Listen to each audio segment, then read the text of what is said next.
અમારું હૃદય અત્યારે ધબકી રહ્યું છે, અમારા ફેફસા ફૂલી રહ્યા છે, અમારું પાચન તંત્ર કામ કરી રહ્યું છે, અમારા રોગ પ્રતિકારક કોષો પેટ્રોલિંગ કરી રહ્યા છે, અમારું લીવર ફિલ્ટર કરી રહ્યું છે, અમારી કિડની નિયંત્રિત કરી રહી છે. આમાંથી કોઈ પણ માટે તમારી પરવાનગીની જરૂર નહોતી. આમાંથી કોઈ પણ માટે તમારા સભાન ધ્યાનની જરૂર નહોતી. આમાંની દરેક પ્રક્રિયા આપમેળે, સતત અને અસાધારણ ચોકસાઈ સાથે થઈ રહી છે. વૈદિક ઋષિઓએ 3000 વર્ષ પહેલા ધ્યાનની સ્થિરતામાં આનું અવલોકન કરતા પૂછ્યું હતું, આ બધા પાછળનું આયોજન સિદ્ધાંત શું છે? શરીરને શું સક્રિય કરે છે? આ પ્રણાલીઓને સંકલિત અને જીવંત શું રાખે છે? એમનો જવાબ હતો કાન. પ્રાણ એ શ્વાસ નથી. વૈદિક વિજ્ઞાન વિશેની આ સૌથી સામાન્ય ગેરસમજોમાંની એક છે. શ્વાસ એ પ્રાણની એક અભિવ્યક્તિ છે. પ્રાણ એ અંતર્ગત જીવન શક્તિ છે જે તમામ જીવનને સક્રિય કરે છે, જે નાડીઓ નામના માર્ગો દ્વારા શરીરમાં વહે છે, અને શ્વાસ એ તેની સૌથી સુલભ અને સૌથી વધુ નિયંત્રિત કરી શકાય તેવી અભિવ્યક્તિ છે. પ્રાણને જીવંત શરીરની ઓપરેટિંગ સિસ્ટમ તરીકે વિચારો. શ્વાસ એ તે ઓપરેટિંગ સિસ્ટમનો એક ઇન્ટરફેસ છે જે સૌથી સીધો છે, જેના સુધી મનુષ્યની સભાન પહોંચ છે. શ્વાસની પ્રેક્ટિસ કામ કરવાનું કારણ એ જ છે કે શ્વાસ સીધો પ્રાણ સાથે સંવાદ કરે છે.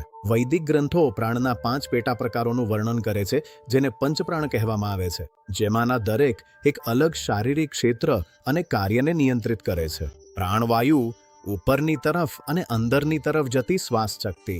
તે શ્વાસ લેવા, હૃદયના ધબકારા અને સંવેદનાત્મક ધારણાને નિયંત્રિત કરે છે. અપાનવાયુ નીચેની તરફ અને બહારની તરફ જતી શક્તિ. તે શ્વાસ છોડવા, ઉત્સર્જન અને શરીરના નીચલા તંત્રોને નિયંત્રિત કરે છે. સમાન વાયુ નાભી પર સ્થિત, સંતુલિત અને કેન્દ્રીકૃત કરવાની શક્તિ. તે પાચન, આત્મસાત અને ચયાપચયને નિયંત્રિત કરે છે. ઉદાન વાયુ ઉપરની તરફ જતી અભિવ્યક્ત શક્તિ. તે વાણી, વિકાસ અને મનની સ્પષ્ટતાને નિયંત્રિત કરે છે. અને વ્યાન વાયુ વ્યાપક પરિભ્રમણ શક્તિ. તે રક્ત પરિભ્રમણ અને સમગ્ર પેરિફેરલ નર્વસ સિસ્ટમને નિયંત્રિત કરે છે. હવે તે વર્ણનોની તુલના કોઈપણ આધુનિક શરીર રચના વિજ્ઞાનના પાઠ્યપુસ્તક સાથે કરો. હૃદય પ્રણાલી, ઉત્સર્જન પ્રણાલી, પાચન પ્રણાલી, શ્વસન અને ચેતાતંત્રની પ્રણાલી, રુધિરાભિસરણ પ્રણાલી. આ કોઈ અસ્પષ્ટ રૂપક સૂચિ નથી. આ એક ચોક્કસ શારીરિક વર્ગીકરણ પ્રણાલી છે જે ઓટોનોમિક નર્વસ સિસ્ટમની શોધના 3000 વર્ષ પહેલા લખવામાં આવી હતી. કેવી રીતે? તેનો જવાબ છે ધ્યાનાત્મક અંતર્જ્ઞાન. ધ્યાનની ઊંડી સ્થિરતામાં ઋષિઓએ શરીરના આંતરિક ભાગને અસાધારણ સંવેદનાત્મક વિગતો સાથે અનુભવવાની વાત કરી. ખ્યાલો કે વિચારો તરીકે નહીં, પરંતુ પ્રત્યક્ષ અનુભૂતિના અનુભવ તરીકે. યો પ્રાણ ઉર્જાની ગતિ અનુભવી શકતા હતા કે તે ક્યાં મુક્તપણે વહેતી હતી, ક્યાં અવરોધાયેલી હતી. શ્વાસ સાથે, લાગણી સાથે, ખોરાક સાથે, વિચાર સાથે તે કેવી રીતે બદલાતી હતી. આધુનિક ન્યુરોસાયન્સ પુષ્ટિ કરે છે કે અદ્યતન ધ્યાન કરનારાઓમાં અંતર્જ્ઞાન જાગૃતિ નોંધપાત્ર રીતે વધે છે. મગજનો ઇન્સ્યુલર કોર્ટેક્સ, તે વિસ્તાર જે શરીરના આંતરિક સંકેતોની પ્રક્રિયા માટે જવાબદાર છે, તે લાંબા ગાળાના ધ્યાન કરનારાઓમાં માપી શકાય તેટલો મોટો અને વધુ સક્રિય હોય છે. ઋષિઓએ સતત ધ્યાન અભ્યાસ દ્વારા અનિવાર્યપણે આ ક્ષેત્રને તે સમજવા માટે તાલીમ આપી હતી, જેની પુષ્ટિ હવે આધુનિક મગજ ઇમેજિંગ કરી શકે છે. સમાન ઘટના, અલગ પદ્ધતિ. નાડીતંત્ર વિશિષ્ટ ધ્યાન આપવા યોગ્ય છે. વૈદિક ગ્રંથો 72,000 નાડીઓનું વર્ણન કરે છે. ઉર્જા માર્ગો જેના દ્વારા પ્રાણ વહે છે 3 મુખ્ય માનવામાં આવે છે. સુષુમ્ના કરોડરજ્જુની સાથે ચાલતી. આ કરોડરજ્જુને અનુરૂપ છે. ઈડા ડાબી, ચંદ્ર શીતળતા આપતી નાડી. આ ઓટોનોમિક નર્વસ સિસ્ટમની પેરાસિમ્પેથેટિક શાખાને અનુરૂપ છે. પિંગલા જમણી, સૌર સક્રિય કરતી નાડી. આ સિમ્પેથેટિક શાખાને અનુરૂપ છે. લડો અથવા ભાગો સક્રિય કરતી ઉર્જાવાન પ્રણાલી. સમગ્ર પ્રાણાયામ પરંપરા શ્વાસ લેવાની દરેક તકનીક મૂળભૂત રીતે ઈડા અને પિંગલાને સંતુલિત કરવા વિશે છે.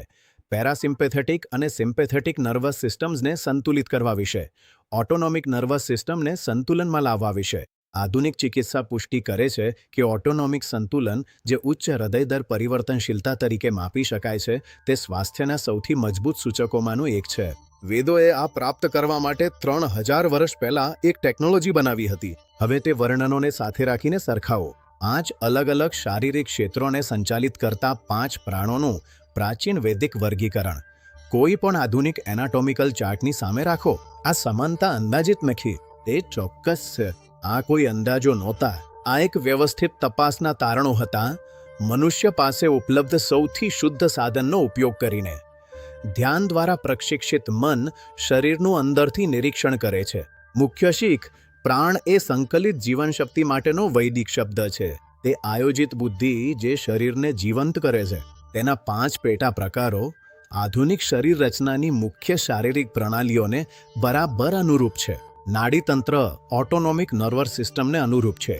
આગામી એપિસોડમાં આપણે અથર્વવેદમાં પ્રવેશીશું અને કેવી રીતે આ પ્રાણ આધારિત સમજણે વિશ્વની પ્રથમ વ્યવસ્થિત તબીબી પ્રણાલીને જન્મ આપ્યો. હું તમને ત્યાં મળીશ.